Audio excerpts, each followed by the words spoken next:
A very warm welcome to all of you to joining with our another webinar of CIRDAP Knowledge Series 2026. So this is the 51st Knowledge Series of CIRDAP. And today we are going to have a very special webinar as this is our one of the research project completion webinar. The title of the webinar is Empowering Local Governments Through Gender-Responsive Budgeting, Nepal Experiences. So we have with us two of our honorable speakers, Mr. Jaya Krishna Shrestha, he is Director, Local Development Training Academy, LDTA, Nepal, another consultant from Local Development Training Academy, LDTA, Nepal, and her name is Miss Nigma Tamrakar. So welcome and thank you all for joining with us. Now I am requesting our Honorable Director General of CIRDAP, Dr. P. Chandrasekhara sir, to provide his welcome address and also introduce our honorable speakers. Sir, over to you, sir. Thank you, Hurain. Good morning to all of you. On behalf of CIRDAP family, I would like to extend a warm welcome to all the participants. They are joining, including the participants who are going to join. I extend a warm welcome to everyone. This webinar is special for us because this is based on a LDTA, Local Development Training Academy, Nepal, research project on gender-responsive budgeting, which was funded by CIRDAP. It's a very interesting concept which is picking up across the globe, but Nepal is, ahead actually. They are not only formulated a project, implemented, but also they are sensitizing. It plays very important role in gender mainstreaming. That the Herculean task has been successfully completed by LDTA, and this action research examines if sensitization is conducted, how it can be conducted. If it is conducted, what is the impact it can create on official and non-official, stakeholders in gender budgeting. Very interesting topic. I am sure that all the participants would enjoy this. It is my privilege to welcome two speakers today. One is Dr. Jaya Krishna Shrestha. He is director. Dr. Jaya, welcome to this webinar. He is a director of Local Development Training Academy. Basically, they are into capacity building of municipalities and urban municipalities and rural municipalities. Dr. Jaya Krishna holds a master's degree in urban planning from University of Hong Kong and also a postgraduate diploma in urban social development from Erasmus University, Netherlands. Welcome, Dr. Jaya Krishna. We have another esteemed speaker today, Ms. Nigma Tamrakar. Ms. Nigma, welcome to this webinar. Thank you for accepting our invitation. She is an independent consultant and she is a gender specialist. Basically, she works with gender-related activities, has a vast experience in working with UN Women, USAID, UNDP, UNFPA, GAZ, and the Asia Foundation, like many other international organizations in the field of gender empowerment. And she holds a MBA in industrial psychology and industrial relations, and extensively worked in Nepal, Pakistan, Bangladesh, and India. Welcome to Madam Nigma Tamrakar. And a word about CIRDAP Knowledge Thank you. Series lecture. Basically, it is a digital platform created by CIRDAP to connect global good practices with all stakeholders in rural development, especially focusing on last mile rural extension worker. So thank you all, and over to the speakers. Okay, thank you. Joyji and me are presenting the presentation on the sharing of our Nepalese experience on empowering local government through gender-responsive budgeting. Yes, this is the picture of Nepal with the map and the governance system. We have a federal, 7 provinces, 77 districts, and 753 local bodies. That means the 460 rural municipality, 293 municipality, and 6,743 wards. We have a new constitution in 2015 that is more focused on the citizen rights with their gender identity, equal rights for dignified life, right for freedom, right for equality, right for communication, right for justice, right against the discrimination and untouchability, right for equal property, education, health, and order. Child rights is focused, women's right is focused, and rights for social justice are mainly focused in the constitution. And here I put as some examples of the definition of the GRB. GRB is tools to increase the financing for the gender equality. It consists of the set of process and the tools to allow correct and easy assessment of the implementation of budgetary expenses and revenues on the social and economic positions of the women and men. That is the definition of the Ministry of Finance, Nepal. It is available in the website. And whereas I just keep a few definition of the UNESCO and the European Commissions, they also mention the same as the GRB is a strategy for gender mainstreaming through planning and budgeting process. Budget doesn't stand limited to the planning and allocation of the money. Budgetary process means the whole process of the PFM, public finance management. It includes a gender-based contextual assessment, identification of the program, project, activities, costing of the activities, and budget, incorporating the gender prospect at all level of the planning, budgeting, execution, and monitoring process in order to promote gender equality. That is the EU definition. Whereas the UNESCO definition is the GRB is to ensure that the government, donor, and the other organizations consider into the account women's perspective in the budgetary and taxation policies and program, and allocate adequate resources to fulfill their commitment to the gender equality, to which they are committed under the CEDAW and BFA Beijing Platform for the Action, SDG, and the many other international conventions and the declaration. In case of Nepal, Nepal has signed 24 international convention and the declaration, strong commitment for the gender equality and the social inclusion. And well, GRB has started in Nepal in fiscal year 2005 and 6. And basically, it's fully introduced in the budgetary system in the fiscal year 2007 and 8, with the classification of the direct, indirect, and the neutral budget to the gender responsiveness. At the time, the GRB, direct GRB was just 11.3%. GRB is considered as a gender and women empowerment strategy since the 12th periodic plan. And then after GRB guideline with a specific clarification in the calculation criteria, coding, everything prepare into 2011 and enforce immediately from the federal level to the local level.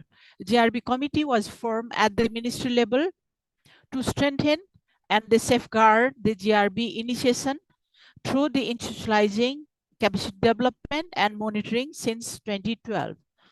GRB localization strategy with the leadership of the LDTA was prepared in 2012 and established GRBC at the local level to strengthen the GRB initiation, and GRB practice was done in the local bodies or the local government since then.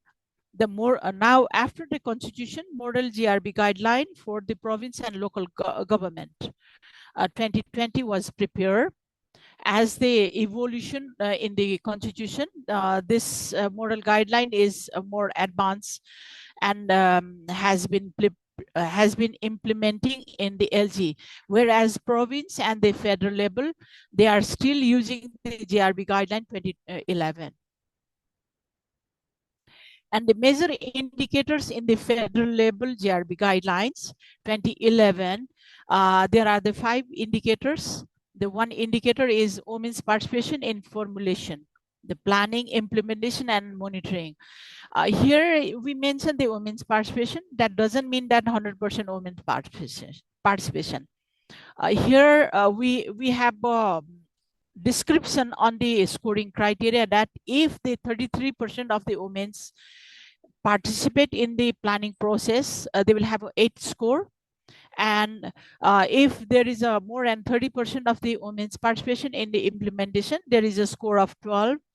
And where there is a women's participation in the monitoring, there is a 4% of the score. The total is 20. In the same way, women's capacity development, there are so many women capacity development programs whereby there is 3 criteria. One is the leadership development, the capacity development provision for the leadership enhancement.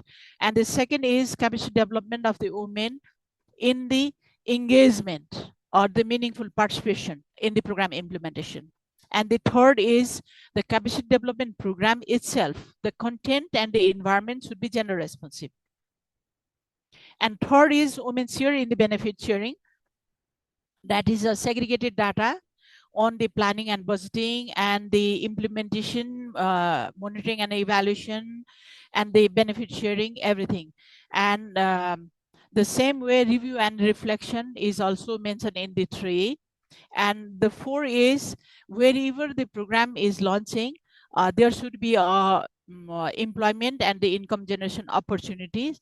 In that case, if there is a women's provision for the promoting women in the employment and income generation activities, there is a 20 score. And the same way in the 5, with the qualitative improvement in the women's time use and the reduced workload. The women's workload, we all know that there are so many gender roles under the women's. If the technology introduced to reduce their workload and the provision for the effective time use for the productive activities, if there is a innovativeness in that case, there is a score of the 10. Those are the 5 indicators. And out of the 100 scores, if the total is 50% or the more score achieved from the program or the project or the activities, that program or project will be considered as a direct gender responsive. And budget will be coded as a number 1. And indirect means if the total is around the 20 to 50, then that project or activities will be considered as indirect gender responsive, and the budget code will be 2. And if the project received less than 20%, then that project is considered as a neutral.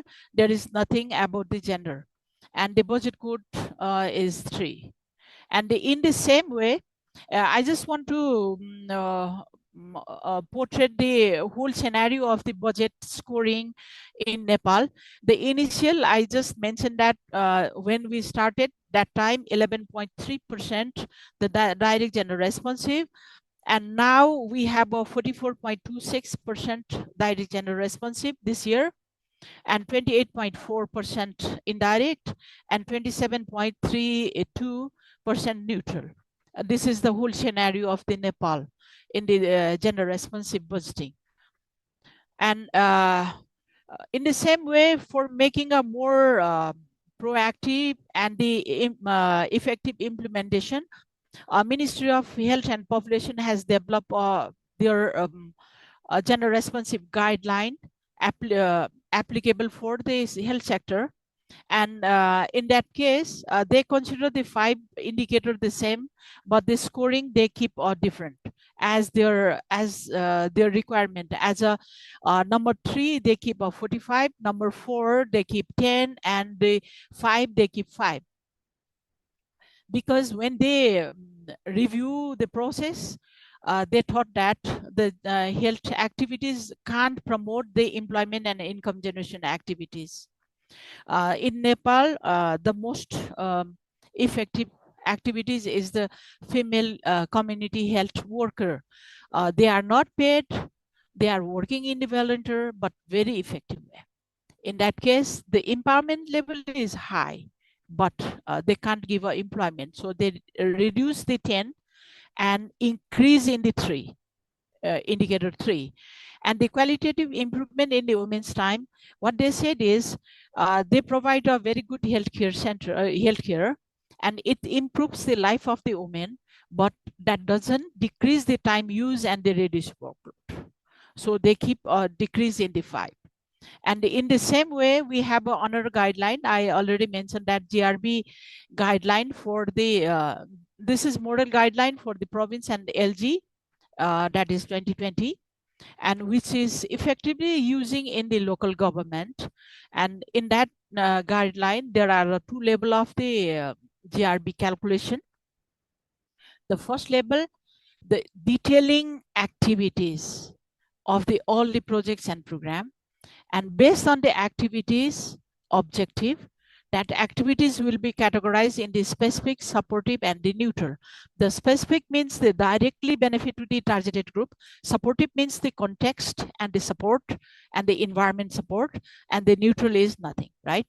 And then second level, add the budget of the specific, under the specific, add the budget of the supportive, add the budget of the neutral. And if the specific budget is more than 60% of the total budget, that will consider as a direct, and the budget code is 1. And there is some error in the sutra.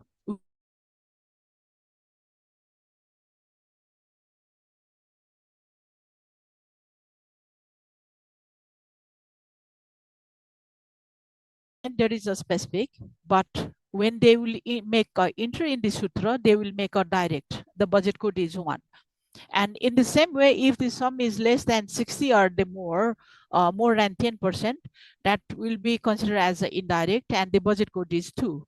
And the neutral is, if the budget is less than 10%, that will be considered as a neutral. Those are the 3 guidelines practicing in the Nepal in different ways and the sectors. This GRB is overall activating. For example, revenue generation and the management, we have RMIS. Not the GRB coding 1, 2, or 3, but the policy to cover the targeted group as we have affirmative action. Revenue generation and the management side, I have already mentioned that there is nothing about the GRB coding in the RMIS software, but there are so many policies, affirmative action for covering the revenues and the more facilities in to cover the women's. I will elaborate more on the following slide. And there is a periodic plan and the NTF system. There is a need identified and proposed for the plan also. And the planning and budgeting, yes, there is a GRB coding system in program, plan, and the budget. And a procurement plan and the implementation side, there is no GRB coding, and there is nothing about to ensure the program implementation for the benefit of the women. And the expenditure tracking also, there is a the software is FMIS, there is a GRB coding that is directly linked with the planning and budget software. So there is a coding. Once the expenses is the make entry in the FMIS, that will directly shows the GRB expenses. But afterward the coding, there is nothing about the investigation and scrutinizing who will get benefit and how. Those are nothing in the process. And internal and external audit, there is nothing about the GRB coding. And the insured benefit, the targeted people, and reporting and evaluation. Yes, there is a evaluation, there is a reporting system, and in the reporting system, there is a some areas, very few, such as the number of household, number of male, number of female, and the little bit of the 8 categories of the caste categorization in the reporting system. Apart from that, there is nothing about the GRB. What is happening? Okay, there are so many software is using in the Nepal. For example, BMIS, Budget Management Information System, which is used in the Ministry of Finance. There is a GRB coding. LMBIS, Line Ministries Budgetary Information System, that is used by the line ministries, and there is a GRB coding. PLMBIS, this is the same, just a replication for the provinces, so there is a GRB coding. And FMIS, that is a GRB, the Expenditure Tracking Financial Management Information System. That is a expenditure tracking software. There is a GRB coding. And RMIS, Revenue Management Information System, CGAS Accounting System, TSA, Treasury Single Accounting System. There is nothing about the GRB coding in the process of the accounting system. And Sutra is a software which is used for the local government. There is also GRB code and the target group also. And there are so many affirmative actions taken by the government, like a 33% reservation for the women participation in the political position, composition of the leadership, executive bodies, employment, and the other development opportunities. For example, public vacancies also, there is a 33% reservation for the female and the 45% for the excluded people. And there is a mandate in the constitution itself is that 1 male and 1 female in the president or the vice president, mayor, deputy mayor, chairperson, vice chairperson positions. That is explicitly mentioned in the constitution, but there is some flaws. That's why we have a male, both male president and the vice president right now. 1 female out of 3 major decision makers in any of the committee form. 25% tax rebate for the land purchase in the name of women. That's why we have a 33% land ownership by the women, and joint land ownership with the minimum registration cost. 10% tax rebate on income tax, enterprise registration, import and export in the name of women. 20% tax rebate to the corporate sector, whereby 33% women employed, if there is a more than 100 numbers of the employees. And 10% profit can be allocated for the corporate social responsibilities if in that case. 10 years tax rebate for the cottage industries owned by women. Quota system in admission of the medical, engineering, and other technical subjects. Special provisions has been promoted in every sector to increase the women's participation. And there are the legal and policy provisions also. Gender-responsive budget directives, I have already mentioned, and gender equality policy, social inclusion policy, CEDO, BPFA, NHR action plan, a national action plan for the GBP prevention, access to justice to local government, local protection for gender equality, legal protection, Domestic Violence Act, Acid Attack Control and Punishment Act, Human Trafficking and Transportation Control Act, and the commitments I already mentioned, that 24 international agreements on gender and inclusion. There are so many series of capacity development trainings, a series of GRB related trainings to the elected representative, bureaucrats, civil society, media, and the other stakeholders also. Provide technical support in the GRB applications also. The results, some positive changes have been observed, such as women's participation, women in the leadership position, and women empowerment has been increased drastically. And present scenario, just a figure, on national scenario, 33% women, National Assembly, House of Representative 32.7, province 34, local government 41%, or average 36% women in the political scenario. And the status of women in Nepal, education 53.7%, whereas male is 75.6. Land ownership, I already mentioned. Labor labor participation 26.3%, economic labor participation 26.3%, unemployment for the female is 13% and the male is 10%. And business part, the ownership 26%, management 29%, and labor 26%. And human development index, gender, and those are the things. And the government employees 23%, and in the health sector 47%. And Jayaji will continue. The LDTA, with the support from the CIRDAP, organized a training on gender-responsive budgeting in 3 local governments of Nepal, namely the Modi Rural Municipality of Gandaki Province, Sunwal Municipality of Lumini Province, and Gramthan Rural Municipality of Koshi Province. The target persons were the elected representative and the municipal staff. The overall objective of the programs was to equip the local government's elected representative and official with the knowledge and understanding of the gender-responsive budget. The specific objective were as follows. The persons will be able to explain better on the importance and need of the gender-responsive budget. It also clarifies the importance and necessary of gender-responsive budgeting. This involves the commitment to understand the GRB as a critical tool for implementing the policy, ensuring accountability, and linking commitment to the effective generation, distribution, and use of public resources to achieve the gender equality. The second objective was the persons will be able to classify and code the gender responsive budget in the project at local government level.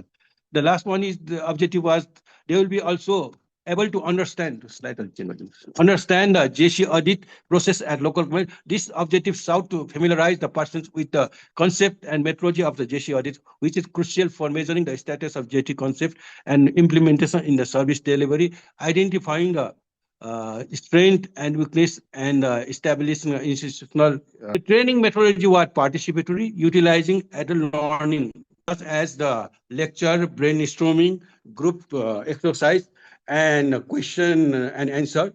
It also included the group work presentation and practical sessions. The methodology ensured that the learning is derived directly from the practical engagement and reflection, making the knowledge highly applicable to the participants' working status. LDTA prepared with the agenda and conducted a necessary meeting with the stakeholders to organize the program activity within the selected local government.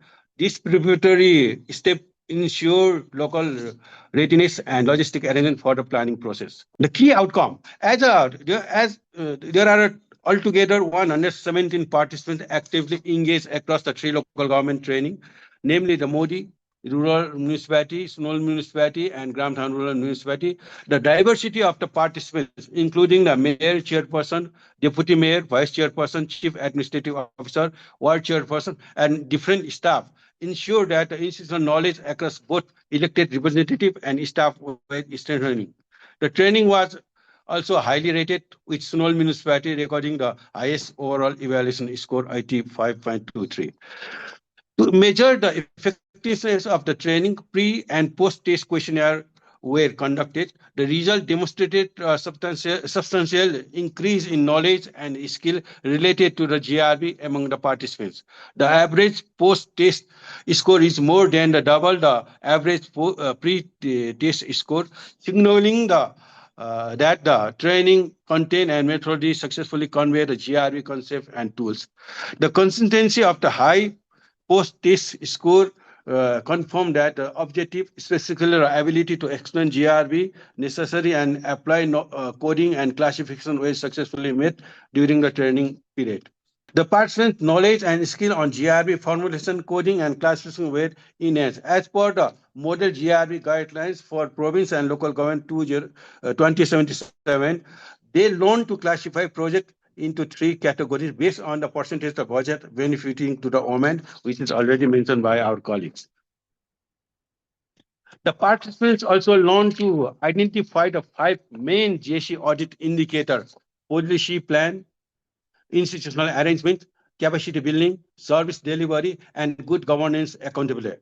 And they also understood the scoring mechanism for conducting the comprehensive JC audit at the local level.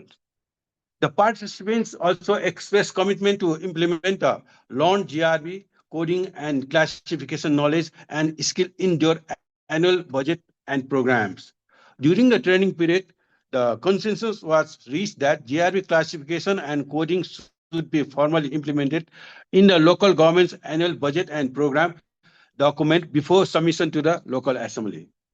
The overall evaluation and was positive. At the end of the training, the persons were evaluated, but the person evaluated the overall impression of the training, the facility involved in the training topics, training methods, and learning materials. The high positive feedback from the person, particularly concerning the relevancy of the training topics, confirm that the curriculum successfully addressed the practical and policy needs of the local government regarding GRB implementation.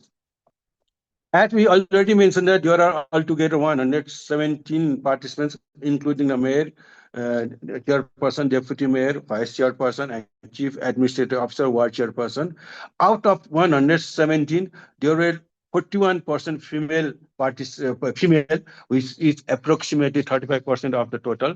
And also similarly, there were 46 elected representative, which is approximately 39% of the total.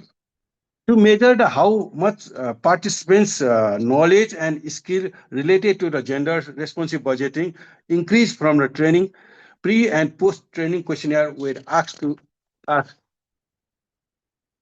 All three local government training show significant improvement in knowledge and skill related to gender responsive budget, which is evidenced by the significant increase in the average post-test score compared to the pre-test score. Sunwal Municipality achieved the highest average learning improvement, indicating a very positive discipline and effectiveness of the training. In the final evaluation, the participants were asked to provide the feedback regarding the training. How do they evaluate this training? How do they evaluate the facilitator related with the knowledge of the subject matter, communication skill, presentation skill? How did they find the training topics relevant to relevancy and usefulness for your work, knowledge enhancement, and helpful in skill and competency development? And also they ask how did they find the training methodology used in the training, and how they find the learning material and reference material provided during the training program. The bar charts illustrated the final evaluation percentage for Sunwal Municipality recorded the highest evaluation score at 85.23%, followed by the Modi Rural Municipality and Gramthan Rural Municipality. This chart indicates generally the positive final evaluation across all three participating local government. A common point across all three local government was the person's commitment to implement the learned GRB coding and classification knowledge and skill in their annual budget and program. I would like to thank you very much for your attention. Now, I would like to request to Nigma Madam again for remaining presentation. Okay, thank you. Thank you, Jayaji. Now I will continue my presentation. The major hindrance and the challenges. Major hindrance and challenges in the GRB implementation are the patriarchy mindset of the people, the social leader, bureaucrats, policymakers, including the decision maker at all levels. They will say yes, they will do it in front or during the training. But while we scrutinize the implementation practices and the implementation at the field, there is no change in the implementation pattern. And the other side, due to social stigma and the culture, the women can't raise their voice, we need this and that, and make a choice to influence the decision making. However, we can see the joint decision-making practices at the household level and the community level. This is slowly coming up. And there are 33% of the women at all levels, including the decision maker. However, they are not able to raise voice and influence for the transformational change of the women. That is because they don't know that what is that mean. They know the physical participation, they are happy with it. They have to work advance beyond the numerical figures and the physical participation. That is the more challenge. And the working environment, safety, security are the major problem. Men state to take bold step in competing with other male colleagues in governance system. Yes, there are more than 33% of the women in all steps. They are ready to participate physically, but there are always the challenge, the working challenge, safety and security.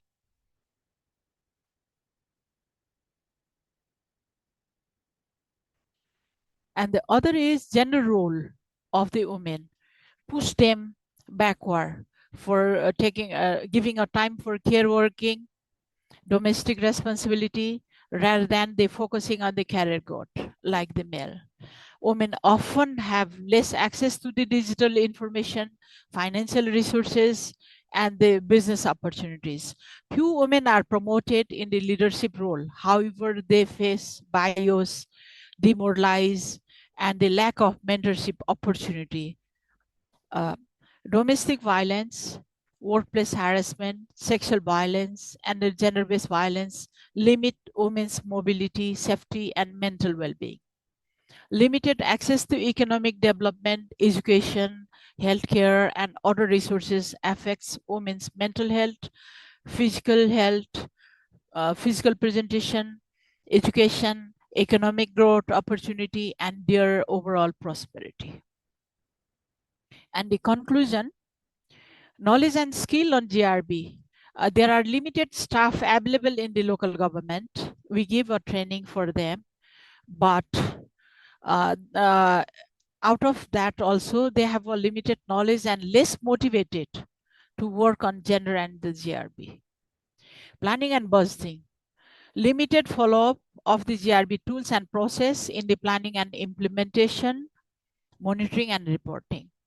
GRB guideline, there are, I already mentioned the 3 types of GRB guideline.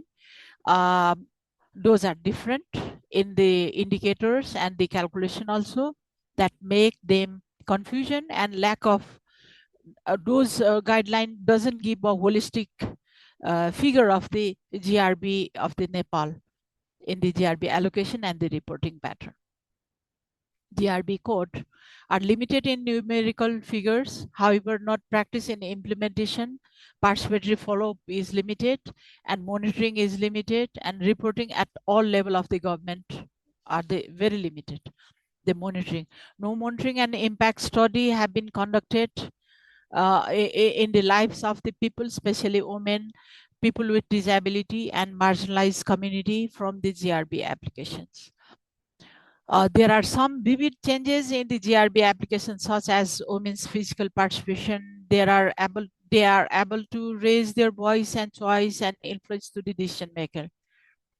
That is increase in women's empowerment level. However, there is limited evidence on the holistic impact on the transformational change of the women, gender equality, and the social justice.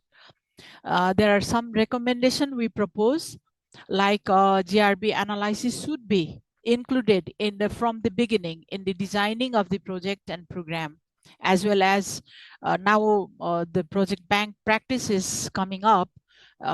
We have to include in that project banking practices also. And while designing, there should be a proper contextual analysis, GRB coding, and expected result with the changes in the lives of the women and the marginal people during the designing phase. And the second is adopt people's consultation process, which is mandated in the planning and budgeting guideline, but they are not seriously following the consultation with the targeted people. And the third is there is need of uniformity and simplification of the GRB directives and guideline, which is in the platform for the application. Activize the GRB committee at all levels and enhance their capacity with the responsibility and accountability, so that they will push this agenda for the application. The GRB classification and coding at the local level should be linked with the grant provisions provided by the federal and the province government to ensure the successful implementation. Actually, the federal and province government provide 4 types of grant. Most of the program grants comes under the conditional grant. They already mentioned that this is the condition that you can spend the budget. In that case, the local government has a limited say for the planning, implementation, monitoring, and the reporting. And the fourth is capacity enhancement of the elected representative and the social leaders to make them accountable and responsive by improving transparency and participatory monitoring process. These people need to be engaged and involved in the process of the implementation, and we have to make them accountable for the result. And the regular capacity development program of the relevant stakeholders, those are international NGOs and the national NGOs, private companies, media, and the office bearers, as the targeted training, technical support, and mentorship on GRB principle, coding practices, and hands-on practical tools on GRB application in implementation, participatory monitoring, case studies, sharing learning, and reporting practices. And lastly, the required JC mainstreaming practices and working approach beyond the policy. There are so many policies, but we have to be ensured for the implementation. There should be a proper planning and budgeting for implementation of the policies for the JC plan, as well as integration in other sectors are most important consideration. There is need of regular backup capacity development program that should be beyond the training. Thank you. If any questions, we are open for it. Thank you so much, ma'am, for your very comprehensive presentation, and thank you, sir, for your presentation too also. So if anyone have any questions or any comments about this presentation or anything else, you can directly ask to the speakers or drop your questions or comments at the chat box, please. I have one question, Nigma madam. Thank you very much for very nice presentation, very elaborative. Actually, just it's my query that we have placed like in the reduced workload of the women is score is a bit less as compared to other parameters. What would be the reason for that? And then you have mentioned that in the practice, it is not reflected. The gender concern is not reflected. It is one challenge. In your challenging aspect, you have mentioned that people say yes, but in the practice, there is no reflection. So if we really place more score on changing the practice, that would make the stakeholders to focus more on the practice aspect, because workload reduction means it is obviously in the practice outcome level. That would be but that one is getting lowest score in both, like in health programs, I saw just 5% score for the workload reduction, while in other program it is 10%. Training and other capacity building related activities are carrying like 30%, around that much score. Why it is different? That is only my curiosity. Thank you. Okay. Here are some of the questions in the chat box also. I will give an answer for it. Yes, there is a provision of the women's workload reduction, shape their time, and they use for the productive work. The agriculture sector, there is a special program for the agriculture, like goat farming, cow farming, buffalo farming, and vegetable farmings, that give a more workload to them rather than workload reduction. Unless and until we introduce the technology for the productivity improvement, then only it will count as a workload reduction. So the bureaucrats or the policymaker analyze that those economic work can't reduce the work, so that need to be reduced. And as per their those guidelines are prepared with the consultation of all the stakeholders. So they agreed on reducing the 5 and 10. For example, I already give the example of the health. That's why they are hesitate to give more marks on the workload reduction. And they decrease the number. And while I saw also one comment, one question for the affirmative action.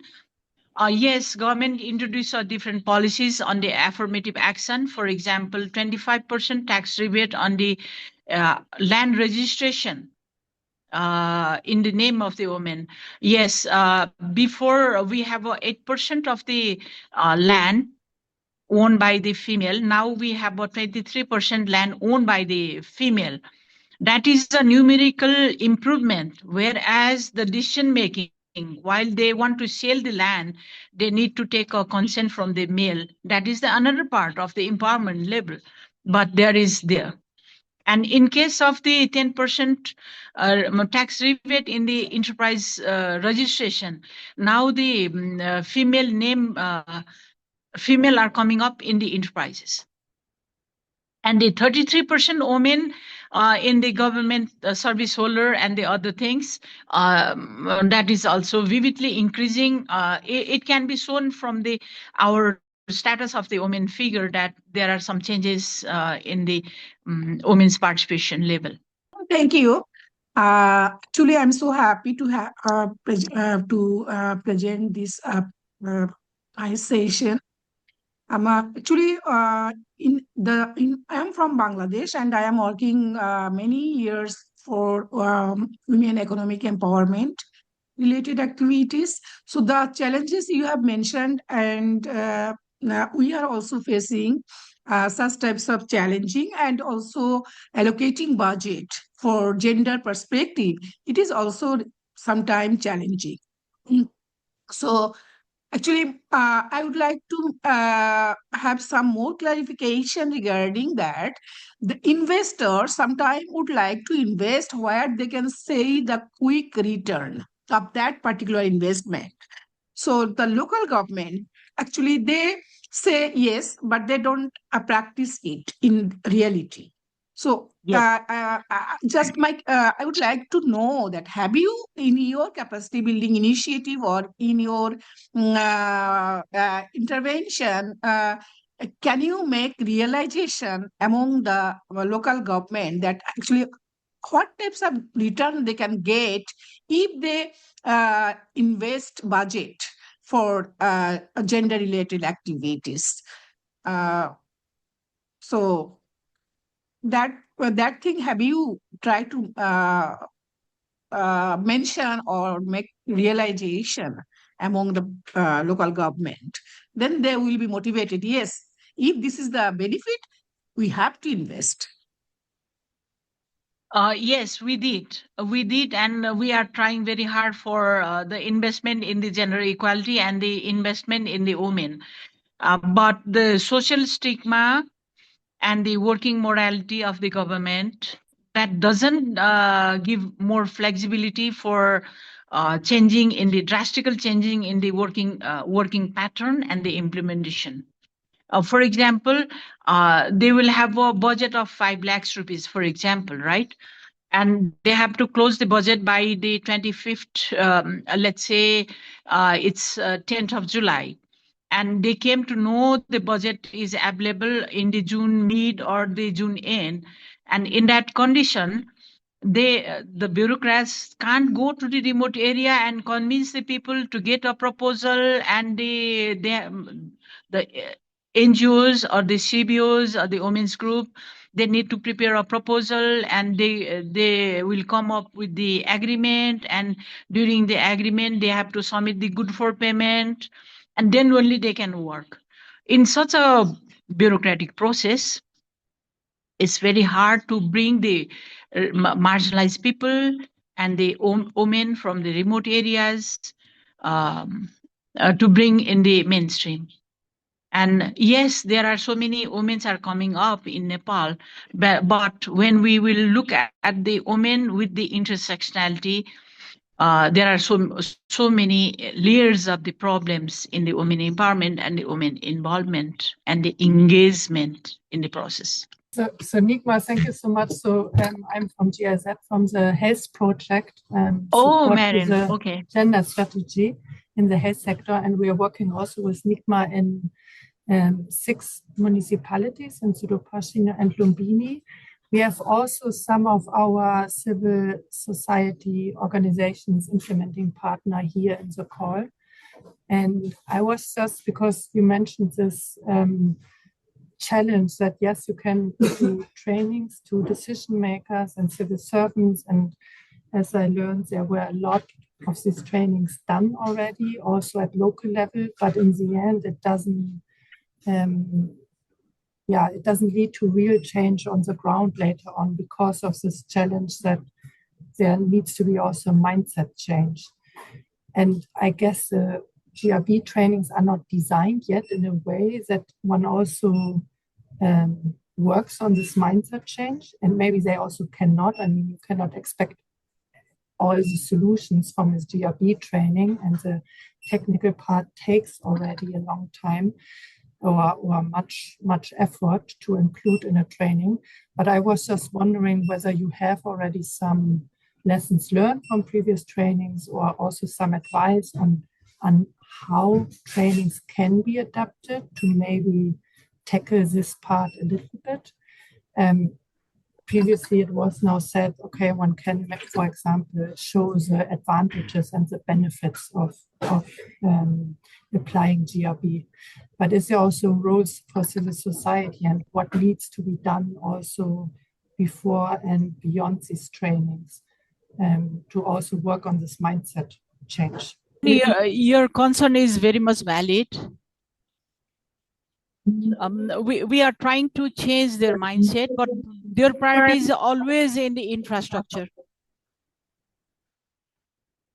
Their priority is always in infrastructure and the vivid quick return investment, rather than the going for the process of the empowerment level, engagement, and so on. So there is always a challenge. And yes, we have to change them. And we can see some changes in the society. And for example, health sector, even though they didn't go for the gender responsiveness, but most of the policies and the program focusing on the gender, the female related reproductive health and the other things, they are focusing on the women. So we can say that their program is female oriented, but that is more the welfare approach rather than the transformational change of the women in the decision-making position. Yes, we have to work on that. Yes, I'm working with the GIZ support for the JC program, and working in the 6 municipalities with the Marin. We are really trying for this and the hindrance. We are really working on it. And yes, I saw a hand raised by the Yamuna Gole. Yamuna ji, please. Hi everyone. Thank you, Nigmaji and Ramji. Thank you for sharing.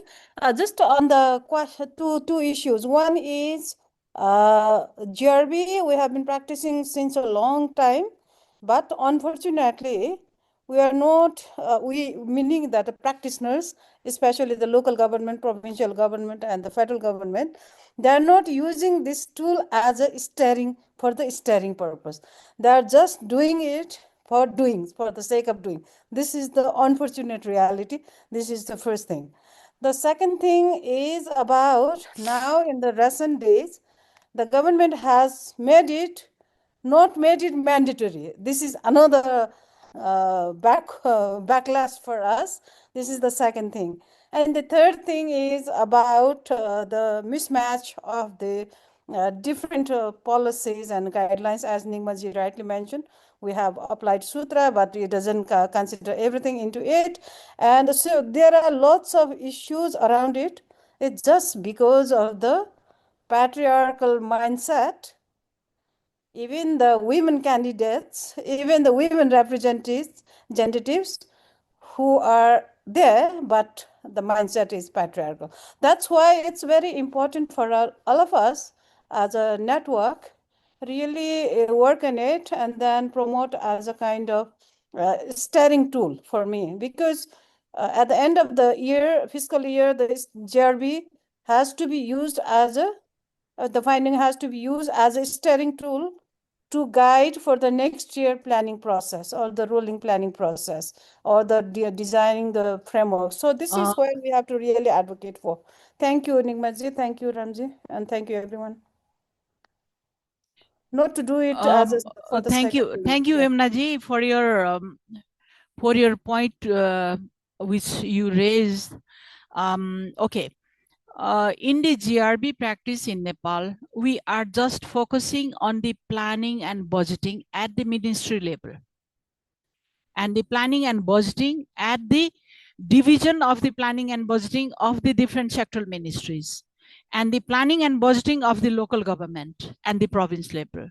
We haven't go beyond the planning and budgeting section to the implementation and the other part of the implementation and the monitoring and the reflection. If we will go for the whole cycle of from this initiating, this is very good that we have initiated from the planning and budgeting side, but it should go for the proper procurement plan, implementation, monitoring, reporting. When we will see the public hearing, everybody has to do a public hearing before clearing the account. But there is nothing about the who will benefit from this project, how many women benefit from the project, how many women get employment from that project. In the public hearing, they will just go that the budget is 5 lakhs and it's implemented on this way and we have completed this. And then with the public hearing message, it will go for the account clearing. So there should be a disaggregated data on the participation, implementation, monitoring, and the reporting. Then only we can get a whole process and the impact of the initiation. That is the one, right? The first point. And the second is the mandatory. They don't keep a mandatory, but they make an entry of the GRB. At least they make an entry of the GRB in the software. If there isn't, somebody will push up for making an entry. That's a good news. But while we are looking for the after what, the numerical number after what, there is a gap.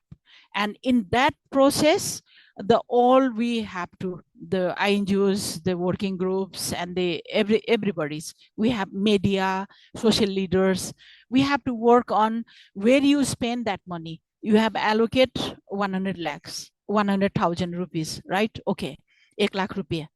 Then where you spend, how you spend, who will get. If we will start the questioning for this, then we will get somehow the process will inbuilt in the implementation side. It will give some effects or some changes at the end of the day. And yes, guideline mismatch, I really agreed on it. And the mindset of the people, the leaders, they want a quick return. They want to focus on the visible products, the infrastructure. They want to put themselves as they have changed the the environment. They don't want to see the people have been changed. Those are the things. Thank you, Emnaji, for raising the valuable point. We are struggling for those. Thank you, ma'am. There is two more questions and comments. I'm reading out, sir, ma'am. I am Mohan P. Dhakal, PFM expert currently working with UN EU EC mode. My observations suggest a critical implementation gap at the local level. While the necessity of GRB is acknowledged, action is stalled by entrenched bureaucratic mindsets and political agendas that prioritize small-scale infrastructure over social equity. Meaningful participation for women remains elusive in the budget shaping phase. Furthermore, structural barriers such as the lack of mandatory GRB coding in local government software and the absence of JC data in reporting turn what should be a tool for justice into a mere box-ticking exercise. As Maren noted, we must move beyond traditional training to tackle these systematic root causes. It's quite a long comment.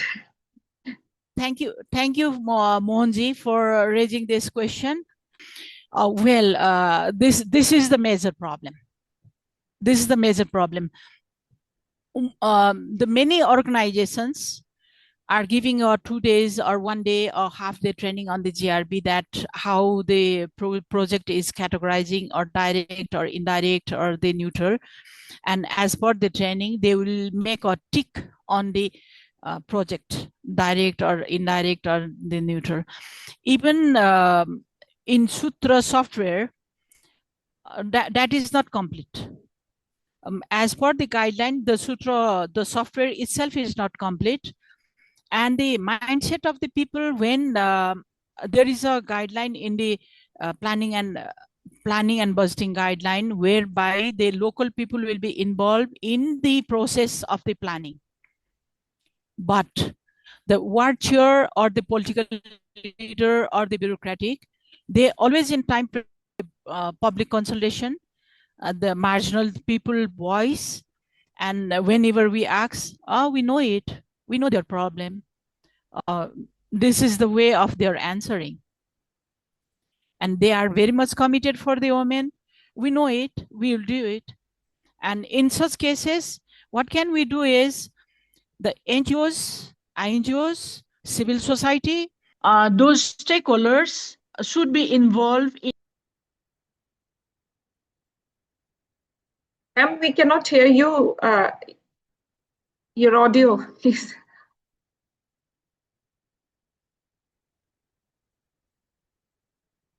I think, yeah, there is a function, your audio functionality is having problem, ma'am. Okay, now I made it. Thank you. Yeah, it's okay.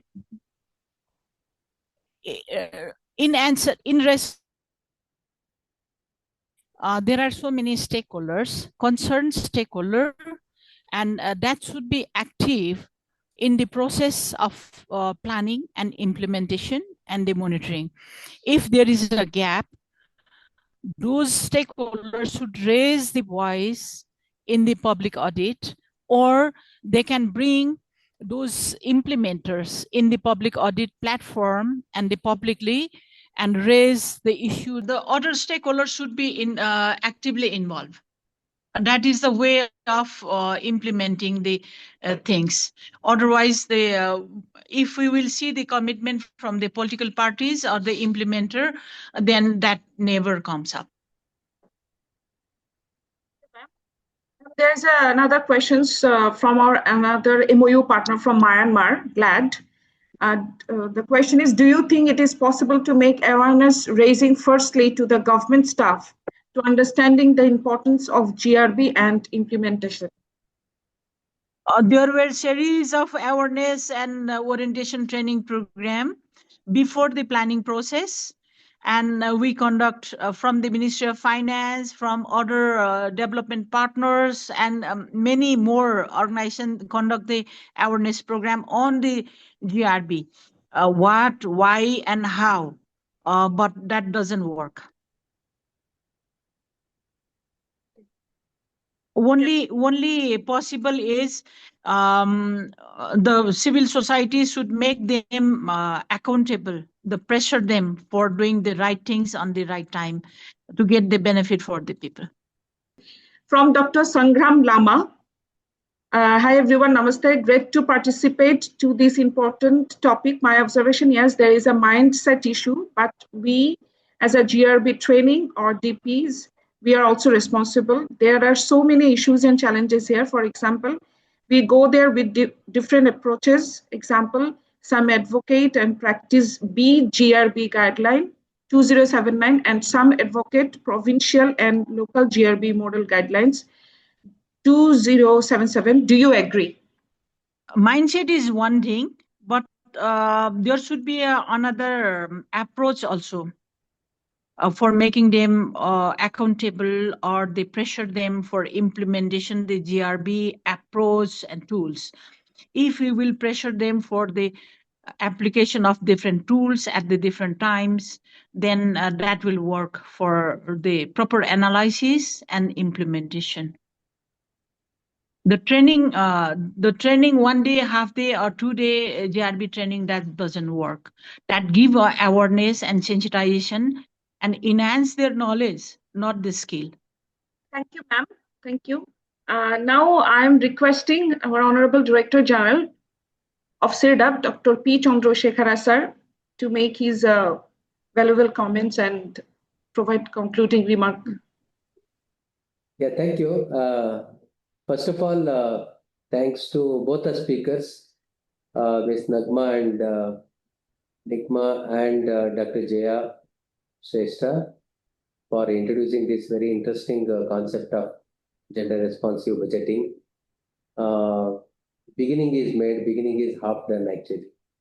But we are also seeing, some part of the globe where this idea is not into practice. So compared to them, I think a lot of work has been done in Nepal. It also motivates other, countries, regions to go for this. Before I conclude, I have only one very quick question. Is there any mandated minimum budget allocation for women-related activities, without which budget is not accepted or passed? Is there any such minimum benchmark? Yes, there is a 10% budget for women, 10% budget for the children, and the 15% budget for the socially excluded people previously. Once we have a gender-responsive budget concept comes up, the gender-responsive budget, the philosophically and the definition, by definition, this is a budget for overall budget analysis, not making a specific budget. This is gender responsive. There are 3 types of budget. One is general budget, one is specific budget, and the third is gender responsive budget. Now we are talking about the gender responsive budget. So we are trying to make the whole 100% budget for the gender responsive, not focusing on the 10%. So we cancel that approach, and now we are coming for the gender responsive. But the gender budgeting is still in operation? Yes. Okay. So what is the minimum mandated? That is 10%, right? Yes. There is a at least we have planning and budgeting focusing on the GRB. There is a flaws in the implementation, and there is a flaws in the looking at the impact of the implementation, whereas there is a clear budget in the planning and budgeting. Okay. So thank you. Thanks to both the speakers, Madam Nigma and Dr. Jaya, for introducing this very interesting topic. Of course, one important observation was made, when at the fag end of the year, when the officials comes to know that, some gender-related project has to be implemented, they have to go to rural areas, they have to get the project proposal, and by the time is over, they're in a hurry to spend the money. So that is how things get diluted. So maybe the concurrent monitoring, maybe from the beginning of the year, I think every month, definitely there will be monitoring mechanism. Every month, how much fund is utilized, how much is going to gender-related activities. If that mechanism is strictly implemented in letter and spirit, maybe last minute rush, confusion, losing funds for gender-related activities maybe can be reduced. Number two, social endurance and the mindset issue figured throughout our discussion. Okay, the people who prepare the plan, the people who implement the plan, the people who monitor the implementation of the plan. So everywhere this mindset is playing a bigger role. I think it is not just the issue of Nepal, it is the issue of the entire region. I think this, maybe the education should start from home. So treating son and daughter equal, and that is how the things develop over a period of time. It can take manifestation in different ways when they grow up. Is it, possible to highlight champion leaders, the women who overcome these challenges, still achieve something and show significant contribution? If these kind of champion leaders are highlighted, probably that becomes inspiration for other women leaders to take up this issue, other men leaders to, get inspired to take up for this kind of activities. Then now